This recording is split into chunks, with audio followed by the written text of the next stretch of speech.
Hello friends, study with Kumar Saurabh में आपका फिर से बहुत बहुत स्वागत है। आइए, बिहार में आगामी होने वाली परीक्षाओं को ध्यान में रखते हुए आज इस सीरीज को फिर से हम आगे बढ़ाते हैं study with Kumar Saurabh channel पे।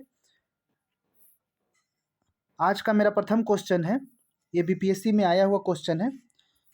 भारत में पंचायती राज प्रतिनिधित्व करता है।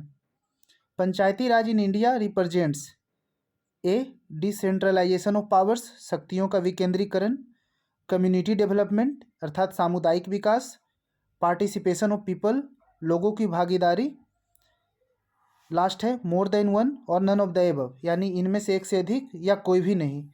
तो जैसा कि प्राइमा फेसिया लग रहा है कि इसका आंसर डी होगा। पंचायती राज जो है यह शक्तियों का विकेंद्रीकरण, सामुदायिक विकास, लोगों की भागीदारी, ये सभी का प्रतिनिधित्व करता है। आइए इसके बारे में कुछ और भी हम जानते हैं। हमारे देश में पंचायती राज जो है बलवंत राय मेहता कमेटी की सिफारिश पे स्थापित हुई थी और यह त्रिस्तरीय पंचायती राज प्रणाली है। कौन कौन है? तो ग्राम पंचायत, पंचायत समिति और जिला परिषद।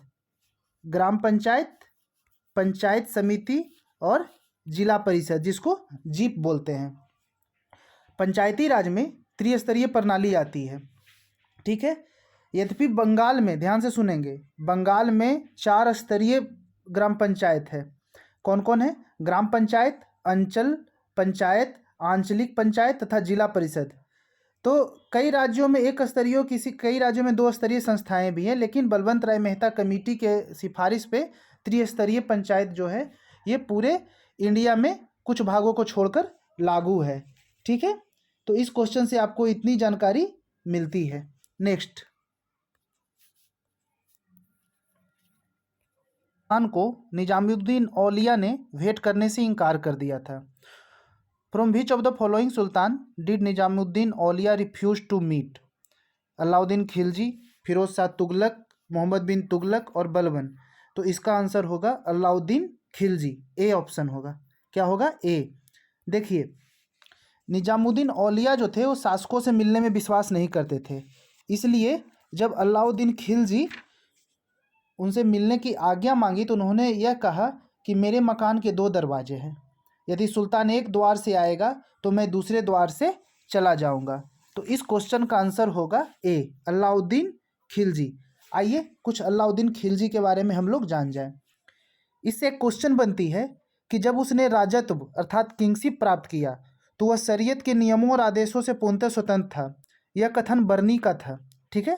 और यह अलाउद्दीन खिलजी के बारे में यह कथन था। ध्यान से सुनेंगे, ये सब क्वेश्चन काफ़ी रिपीटेड है और आते रहता है। अलाउद्दीन खिलजी के बारे में और भी अगर जो हम जानना चाहें तो देखिए, अलाउद्दीन खिलजी जो था यह एक नया धर्म चलाना चाहता था, लेकिन उलेमाओं के विरोध के कारण यह त्याग दिया था। इसको सिकंदर ए सानी भी बोला जाता है। क्या बोला जाता है? सिकंदर ए सानी। अलाउद्दीन खिलजी का एक प्रसिद्ध सेनापति था जफर खां। यह मंगोलों के विरुद्ध युद्ध करते हुए मारा गया था। बीपीएससी में आया हुआ क्वेश्चन है। एक क्वेश्चन और आता है इससे कि रानी पद्मिनी का नाम अलाउद्दीन खिलजी की चित्तौड़ विजय से जोड़ा जाता है। तो रानी पद्मिनी का पति का नाम क्या था? तो राणा रतन सिंह। आपने वो रणवीर सिंह और शाहिद कपूर वाली जो मूवी देखी होगी, इसी पे बेस्ड थी, ठीक है। अलाउद्दीन खिलजी जो था दक्षिण का अभियान धन प्राप्ति के लिए ही किया था, ये सबको पता है। और अलाउद्दीन खिलजी के आक्रमण के समय देवगिरी का शासक कौन था? तो रामचंद्र देव था। ध्यान देंगे, ये क्वेश्चन काफ़ी पूछता है अलाउद्दीन खिलजी से रिलेटेड। एक क्वेश्चन और पूछता है कि दिल्ली सल्तनत का वो कौन सा सुल्तान था जो भू राजस्व में उपज का 50% कर दिया था, यानी 1/2 भाग।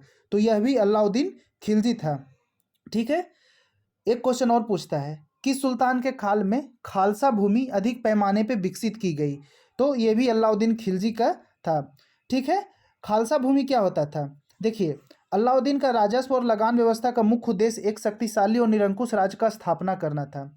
उसने उन सभी व्यक्तियों से भूमि छीन ली जिन्हें वह मिल्क बोला जाता था, जो राज्य द्वारा प्रदत्त संपत्ति, इनाम या पेंशन के रूप में मिलती थी, और वक्फ भूमि जो धर्म आदि धर्मार्थ आदि कार्यों से जो प्राप्त होती थी, ये सब भूमि को वो अपने कब्जे में ले लिया। इसी को खालसा भूमि कहा जाता है, ठीक है।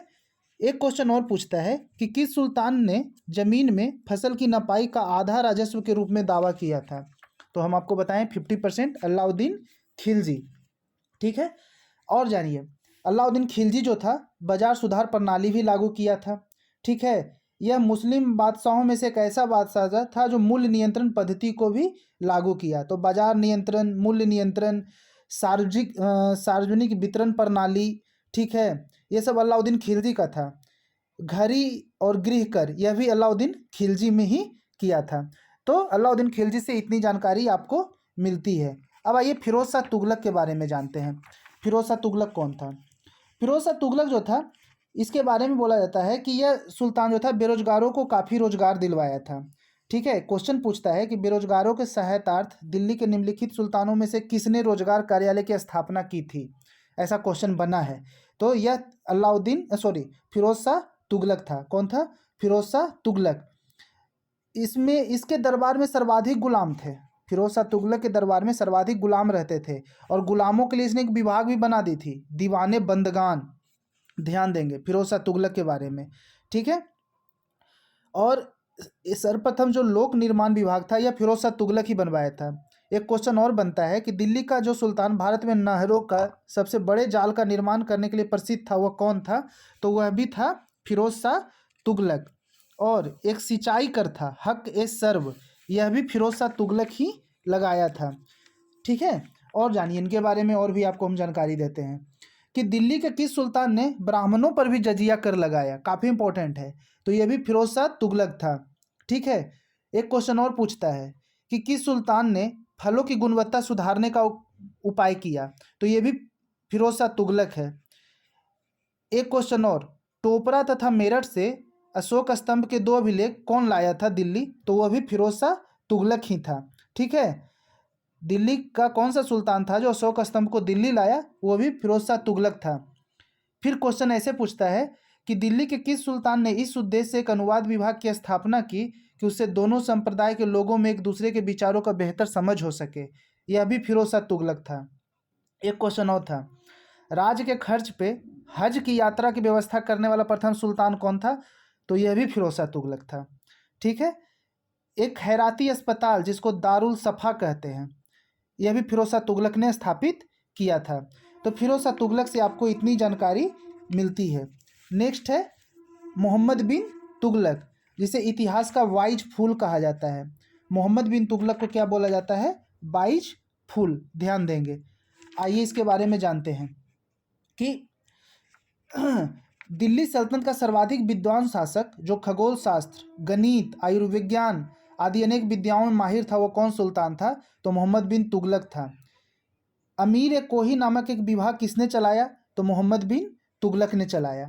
ठीक है, दिल्ली के किस सुल्तान ने पृथक कृषि विभाग की स्थापना की? कृषि के लिए एक अलग विभाग ही बना दिया था। तो ये मोहम्मद बिन तुगलक था।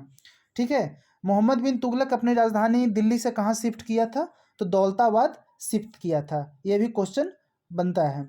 एक क्वेश्चन इससे काफ़ी इंपॉर्टेंट बनता है कि भारत में सर्वाधिक सांकेतिक मुद्रा का प्रचलन कौन किया था? तो यह भी किया था आपका मोहम्मद बिन तुगलक। सांकेतिक सिक्का मोहम्मद बिन तुगलक, याद कर जाइए, MBT, मोहम्मद बिन तुगलक। और जानिए इसके बारे में, मोहम्मद बिन तुगलक एक स्वर्ण का सिक्का जारी किया था जो इब्न बतूता द्वारा दिनार कहलाया गया था। ठीक है, इब्न बतूता मोहम्मद बिन तुगलक के दरबार में आया था, मोरक्को से आया था। काफ़ी इंपॉर्टेंट है, यह भी पूछता है कि इब्न बतूता किसके शासनकाल में आया था? तो मोहम्मद बिन तुगलक के शासनकाल में। ठीक है, एक क्वेश्चन और बनता है इब्न बतूता से कि किसने सल्तनत काल में डाक व्यवस्था का विस्तृत विवरण दिया था? तो इब्न बतूता। ठीक है, एक क्वेश्चन और, होली त्यौहार के सार्वजनिक उत्सव में भाग लेने वाला दिल्ली का प्रथम सुल्तान कौन था? तो यह भी मोहम्मद बिन तुगलक था। बदायूनी जो था वह मोहम्मद बिन तुगलक के बारे में बोला था जब यह मर गया था कि राजा को प्रजा से मुक्ति मिली और उन्हें राजा से। यह बदायूनी का कथन है, मोहम्मद बिन तुगलक के बारे में बोला गया है। तो इससे काफ़ी मतलब इम्पोर्टेंट है, ये ध्यान रखेंगे। नेक्स्ट ऑप्शन है बलबन। बलबन जो है सिजदा और पैबोस प्रथा के लिए प्रसिद्ध था। कि किस चीज़ के लिए? सिजदा और पैबोस। 40 गुलामों के चालीसा, जो अमीरों का चालीसा था, इसका भी अंत बलबन ने किया था। तो इस क्वेश्चन से आपको इतनी जानकारी मिलती है। में से बिहार के कौन से जिले को कुछ इलाके को पश्चिम बंगाल को दे दिया गया था? From which of the following district of Bihar some areas were given to West Bengal? तो इस कौन था? पूर्णिया का और मानभूम का, ए और बी दोनों होगा, पूर्णिया और मानभूम, तो इसका आंसर होगा मोर देन 1। ठीक है, नेक्स्ट। नवंबर 1942 को श्री योगेंद्र शुक्ल को, ठीक है, गिरफ्तार करके कहाँ लाया गया? तो इन्हें लाया गया था, कहाँ लाया गया था इनका? इसका आंसर हो जाएगा पटना, पटना लाया गया था। हुआ क्या था कि जयप्रकाश नारायण के साथ 9 नवंबर 1942 को, 9 नवंबर 1942 को मुजफ्फरपुर में, सॉरी, ये हजारीबाग जेल से भाग गए। ठीक है, और ये भाग तो गए लेकिन योगेंद्र शुक्ल को 4 दिसंबर 1942 को मुजफ्फरपुर में गिरफ्तार कर लिया गया। 7 दिसंबर को उन्हें पटना लाया गया, जहां से उन्हें बक्सर जेल में भेज दिया गया। मेरी एक एक शब्दों को ध्यान दीजिएगा, काफ़ी इंपॉर्टेंट है। नेक्स्ट, निम्न में से किस अखबार का प्रकाशन पटना में होता था? तो इसका आंसर हो जाएगा इंडियन नेशन। क्या हो जाएगा? Indian nation. ए होगा इंडियन नेशन। ठीक है, ए।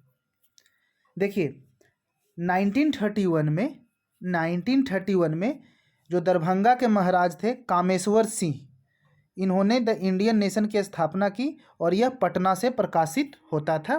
काफ़ी इंपॉर्टेंट है, ध्यान देंगे। नेक्स्ट, जगत नारायण लाल को किस जेल में भेजा गया था? सिंपल सा क्वेश्चन है, इसका हो जाएगा बांकीपुर जेल, बी हो जाएगा आंसर, बांकीपुर जेल।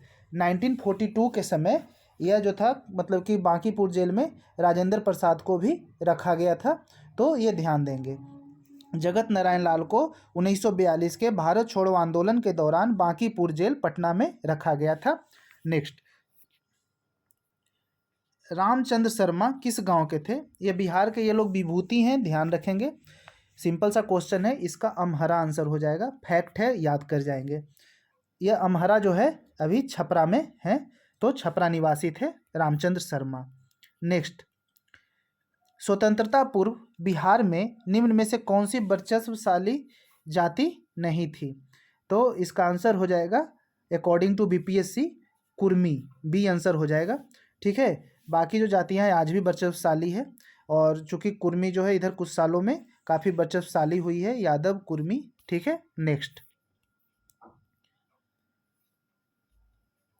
सन 1930 में सविनय अवज्ञा आंदोलन इतना सफल हुआ कि निम्न में से किस शहर में अंग्रेजी राज का चिन्ह कई महीनों तक गायब हो गया था? In 1930 the civil disobedience movement of the Congress was so successful that one of the following which cities the signs of the British Raj were disappeared? Fact है, याद कर जाएंगे। ए आंसर होगा इसका, ए होगा। ठीक है, ए बरही, ध्यान देंगे, बरही। ठीक है, ध्यान देंगे, ए आंसर हो जाएगा इसका। देखिए हुआ क्या था, सन 1930 में कांग्रेस का सविनय अवज्ञा आंदोलन इतना सफल हुआ था कि बिहार के मुंगेर जिले में, बरही कहाँ है? मुंगेर में, मुंगेर जिले में बरही में अंग्रेजी शासन के जो चिन्ह थे, इंसाइनिया बोला जाता है, कई महीनों तक गायब हो गया था। आइए सविनय अवज्ञा से रिलेटेड कुछ और भी फैक्ट जान जाए। देखिए, किस कांग्रेस सत्र में कार्यकारी कमेटी को सविनय अवज्ञा आंदोलन प्रारंभ करने का अधिकार दिया गया था? तो इसका आंसर होगा लाहौर सेशन। वर्ष 1929 के लाहौर सेशन में कांग्रेस कार्यकारिणी को सविनय अवज्ञा आंदोलन शुरू करने का अधिकार दिया गया था। ठीक है, और फरवरी 1930 में साबरमती आश्रम में हुई कांग्रेस कार्यकारिणी की जो सेकेंड बैठक थी, उसमें महात्मा गांधी ने इस आंदोलन को नेतृत्व सौंपा गया था, महात्मा गांधी को। ठीक है, दांडी यात्रा पूछता है कि दांडी यात्रा के साथ निम्नलिखित में से क्या प्रारंभ हुआ? तो सविनय अवज्ञा आंदोलन। महात्मा गांधी ने 12 मार्च 1930, ध्यान देंगे, महात्मा गांधी जो थे 12 मार्च 1930 को, ठीक है, अपना प्रसिद्ध दांडी मार्च शुरू किए थे। दांडी मार्च उन्होंने साबरमती आश्रम से अपने चुने हुए कुछ साथियों के साथ सत्याग्रह के लिए कूच किया, जो 24 दिन, कितना दिन? 24 दिन, ध्यान देंगे। 24 दिन की लंबी यात्रा के बाद 6 अप्रैल 1930 को डेट भी पूछ देता है, कब शुरू हुआ तो 12 मार्च 1930 को, कब अंत हुआ तो 6 अप्रैल 1930 को, कितना दिन चला तो 24 दिन चला, और वहां पहुंचकर दांडी में सांकेतिक रूप से नमक कानून को भंग किया, और इस प्रकार नमक कानून तोड़कर उन्होंने औपचारिक रूप से सविनय अवज्ञा आंदोलन का शुभारंभ किया। ठीक है। एक क्वेश्चन और पूछता है कि तमिलनाडु में किस गांधीवादी नेता ने तिरुचेनगोड आश्रम से तिरुचिरापल्ली के वेदारण्यम तक नमक यात्रा की थी? तो वो सी राजगोपालाचारी थे। ठीक है। तो इस क्वेश्चन से आपको इतनी जानकारी मिलती है, और भी जान जाइए। एक क्वेश्चन और बन सकता है, हमने रिपीट भी कर रहे हैं कि गांधी जी ने दांडी यात्रा कहाँ से प्रारंभ की थी? तो साबरमती आश्रम से प्रारंभ की थी। एक क्वेश्चन और पूछता है कि निम्नलिखित प्रांतों में से किस प्रांत के सत्याग्रहियों की संख्या महात्मा गांधी के दाटी कूच में सर्वाधिक थी? तो गुजरात की। कितना गुजरात की थी? तो बिहार से कितनी थी? तो बिहार से एक थी। कौन था बिहार से? तो गिरिवर लाल चौधरी। महात्मा गांधी के जो सत्याग्रही थे उसमें गिरिवर लाल चौधरी बिहार से थे, ध्यान देंगे। एक क्वेश्चन और पूछता है कि किसने गांधी जी के नमक आंदोलन में भाग लिया? बीपीएससी में पूछ देगा, ऑप्शन दे देगा। सरोजनी नायडू, राजकुमारी अमृत कौर, कमला देवी चट्टोपाध्याय। तो आप इनमें से एक से अधिक में मार देंगे। ठीक है। एक क्वेश्चन और पूछता है कि किस आंदोलन में महिलाओं की भागीदारी सर्वाधिक थी? तो नमक सत्याग्रह। ठीक है। एक क्वेश्चन और पूछता है कि महात्मा गांधी ने 1930 में सविनय अवज्ञा आंदोलन का आरंभ किया था, तो कहाँ से किया था? तो दांडी से। हम आपको बता दिए कि 12 मार्च 1930 से 6 अप्रैल 1930 तक 24 दिनों तक चला, 390 किलोमीटर था, 241 मील था। ठीक है। यह ध्यान देंगे सारा डाटा। एक चीज और, सविनय अवज्ञा आंदोलन शुरू कब हुआ? तो दांडी मार्च के बाद शुरू हुआ, ध्यान देंगे, क्वेश्चन पूछता है ये। ठीक है। एक ऐसे भी क्वेश्चन पूछ सकता है कि दांडी मार्च शुरू किया क्यों गया था? तो नमक कानून तोड़ने के लिए। एक क्वेश्चन और पूछता है कि भारतीय इतिहास में 6 अप्रैल 1930 की तिथि क्यों इंपॉर्टेंट मानी जाती है? तो महात्मा गांधी द्वारा दांडी मार्च हेतु। ये ध्यान देंगे, काफी इंपॉर्टेंट है। और सुनिए इससे क्या क्वेश्चन और पूछ सकता है, गांधी के दांडी मार्च के संदर्भ में कौन सा कथन सही हो सकता है? तो इसमें एक चीज आप बता दिए कि समुद्र के किनारे पहुंचकर दांडी नमक बनाया था। जिनको पता होगा फैक्ट वो आराम से मार देंगे, 4-5 इधर उधर का ऑप्शन रहेगा। ठीक है। तो ये इंपॉर्टेंट है, काफी ध्यान देंगे। एक चीज और, नमक सत्याग्रह के समय जब गांधी जी गिरफ्तार हो गए तो आंदोलन के रूप में कौन सा नेता ने उनका स्थान लिया? तो इसका आंसर होगा अब्बास तैयब जी। ठीक है, अब्बास तैयब जी। एक क्वेश्चन और, महात्मा गांधी जब धरसना नामक गोदाम पर कांग्रेस करते के धावे के समय कहाँ थे? तो आंसर होगा यरबदा जेल। कहाँ थे? यरबदा जेल। नेक्स्ट एक क्वेश्चन और पूछता है, आचार्य विनोबा भावे किस आंदोलन में भाग लेने के लिए प्रथम बार गिरफ्तार हुए थे? तो उसका भी आंसर होगा सविनय अवज्ञा आंदोलन। ठीक है। एक क्वेश्चन और पूछता है कि दांडी मार्च में महात्मा गांधी के साथ कौन सा अंग्रेज था? तो वो था बेब मिलर। कौन था? Babe Miller. एक क्वेश्चन और था, किसने अप्रैल 1930 में नमक कानून तोड़ने के लिए तंजौर के तट पर एक अभियान संगठित किया था? तो ये थे सी राजगोपालाचारी। कौन थे? सी राजगोपालाचारी। तो इस क्वेश्चन से आपको इतनी जानकारी मिलती है। यदि बिहार के संदर्भ में देखें तो एक क्वेश्चन पूछता है कि बेगूसराय के चौकीदारी टैक्स के विरुद्ध आंदोलन का एक हिस्सा था, तो अभी सविनय अवज्ञा आंदोलन। यह बीपीएससी 1997 में पूछा हुआ क्वेश्चन है। ठीक है। आइए एक क्वेश्चन और पूछता है, पूछा ही है, बीपीएससी 1996 में पूछा है शायद। सविनय अवज्ञा आंदोलन यानी सिविल डिसोबीडियंस मूवमेंट की असफलता के बाद गांधी जी ने किस कार्य को महत्व दिया? तो इसका आंसर होगा रचनात्मक कार्यों को। एक क्वेश्चन और पूछता है, प्रभावती देवी किस क्षेत्र की स्वतंत्रता सेनानी थी? तो यह पटना की थी। स्वतंत्रता आंदोलन में बिहार की महिलाओं का महत्वपूर्ण योगदान था। इन महिलाओं में सरला देवी, प्रभावती देवी, राजवंशी देवी, सुनीति देवी, राधिका देवी आदि थी। और प्रभावती देवी जो थी वो पटना की स्वतंत्रता संग्राम की सेनानी थी। तो काफी इंपॉर्टेंट है, ध्यान देंगे।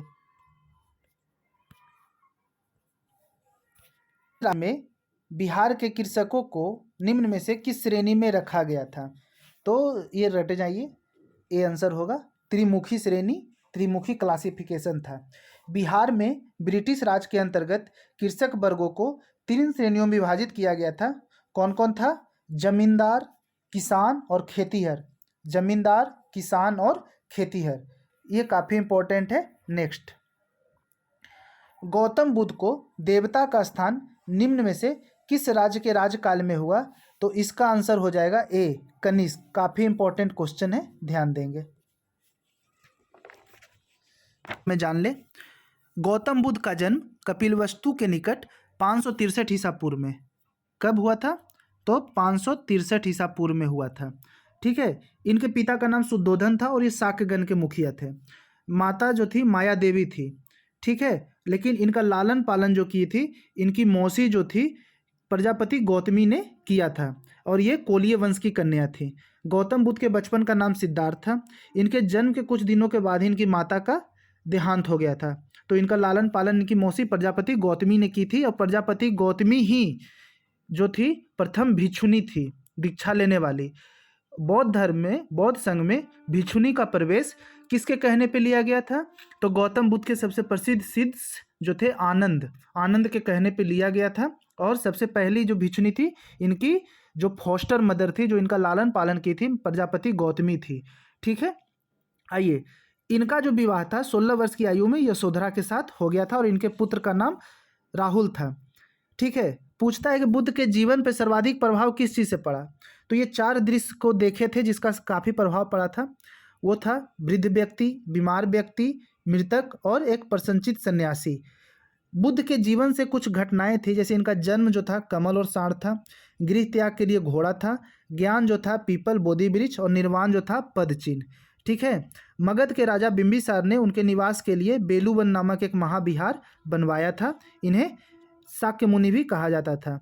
इन्होंने 5 ब्राह्मणों सन्यासियों का एक उपदेश दिया था जिसके लिए इसे धर्मचक्र परिवर्तन कहा जाता है। ठीक है। इतिहास में ध्यान देंगे। इन्हें लाइट ऑफ एशिया भी बोला जाता है। ठीक है। महात्मा बुद्ध के रिलेटेड एक क्वेश्चन और बनता है, बौद्ध संगीति से रिलेटेड बनता है कि 4 बौद्ध संगीति हुई थी। प्रथम हुई थी 483 ईसा पूर्व में राजगृह में।